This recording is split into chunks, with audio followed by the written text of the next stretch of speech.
Water is a trail's greatest enemy. Trails with treads exceeding 10% in grade will need frequent drainage work to prevent erosion of the trail, as well as other downslope soils and vegetation. The longer trapped water runs down a trail, the more soil it can remove. A trail tread should be outsloped so that water can run down the back slope, across the tread, and off. If a trail has become dished out and a berm has formed on the outer edge of the trail, water is forced to run down the length of the trail. When the terrain allows, this berm should be removed and the tread outsloped with a fall of about 1 inch per 1 foot of width. Reconstructed trail tread width should be consistent with the trail's management objective. In wilderness and primitive areas, the maximum width is 24 inches. Older trails may not have drainage dips as a part of their design, so drainage structures will need to be added. A poorly constructed water bar can be a waste of time and energy and may result in increased drainage problems. Take the time to engineer and properly construct all water bars.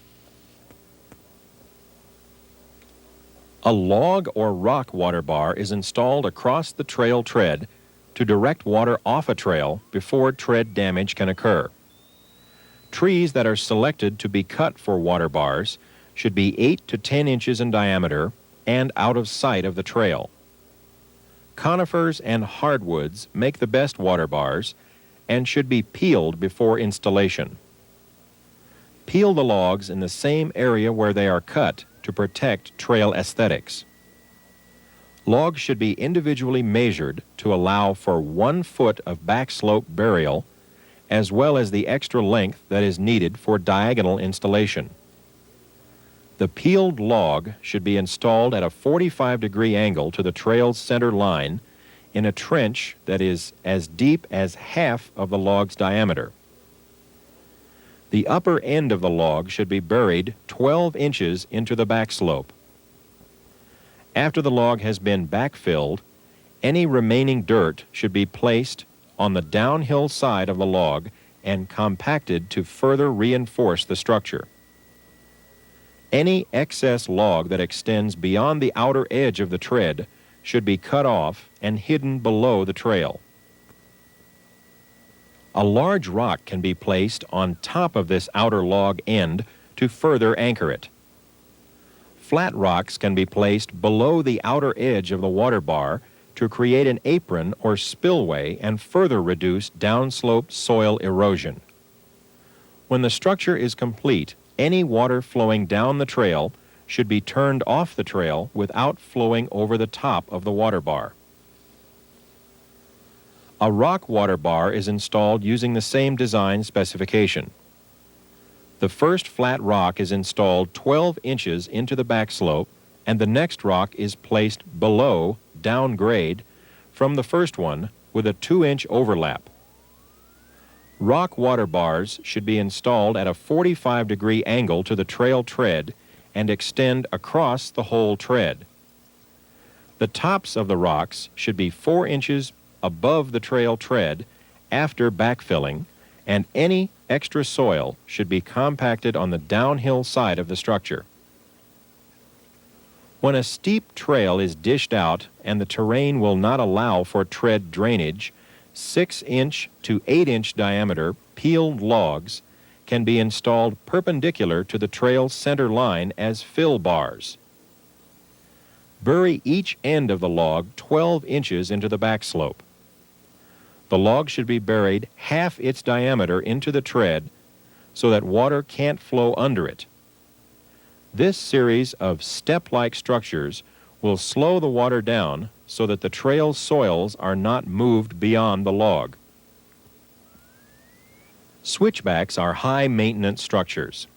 If not maintained yearly, they can fail and major erosion problems will result.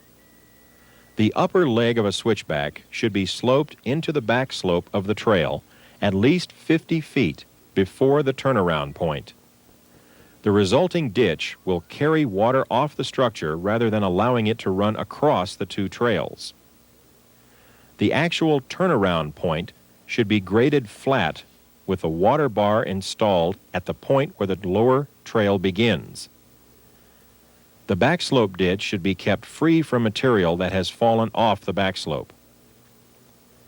Barriers that help separate the upper and lower legs of the switchback discourage trail users from cutting the switchback and accelerating erosion. Whether made of logs, brush, or rocks, they should always be in good repair and enlarged if users are cutting the switchback. Some soil types or drainage patterns are not conducive to good trail tread construction or maintenance. Sometimes the outer edge of the trail will fail, and the tread will disappear or be greatly reduced. Logs should not be used to shore up these sections, since they will rot out and water can easily flow under them. Rock retaining walls can be constructed across these sections to support the trail tread. Since no wet masonry is used in their construction, they are called dry walls. Construction of this type of wall is time-consuming, but when properly built, will last many years with little maintenance. Measure out 24 inches from where the back slope meets what's left of the trail. Measure another 18 inches beyond that point and carry the point down vertically until reaching the side slope. From this point, you will need to dig back into the hillside until a ledge is created that will support your foundation rocks. Reserve all dirt for backfilling the structure. Choose large, flat rocks for the wall. Begin by sloping the foundation ledge back into the hillside so that the inner edge of the rock is a little lower than the outer edge. It will strengthen the wall to have it sloping inward. Now begin to place the first course of rock. The wall can be 4 feet or 40 inches long, but it should all tie together as one unit. Backfill with dirt around each rock until it will support a person without rocking back and forth. Butt the stones up against each other. Place the second course of rocks so that they overlap the spaces between the rocks on the first course. Backfill around each rock until it is settled into place. Continue overlapping and backfilling each course until the top of the final course is at the level where the new trail tread will be. Finish grade the trail tread so that it is outsloped across the top of the drywall. This will ensure that water won't be trapped on the tread. Large rocks should be used on the top course so that the trail users can't easily dislodge them. Once a trail has been properly maintained, it should be monitored regularly to ensure that public hazards and resource damage do not occur. Remember to use good backcountry manners wherever you work. Always leave clean, natural-looking camps, protect water quality, and pack out all that you pack in. Always take the time to be super hosts with backcountry visitors.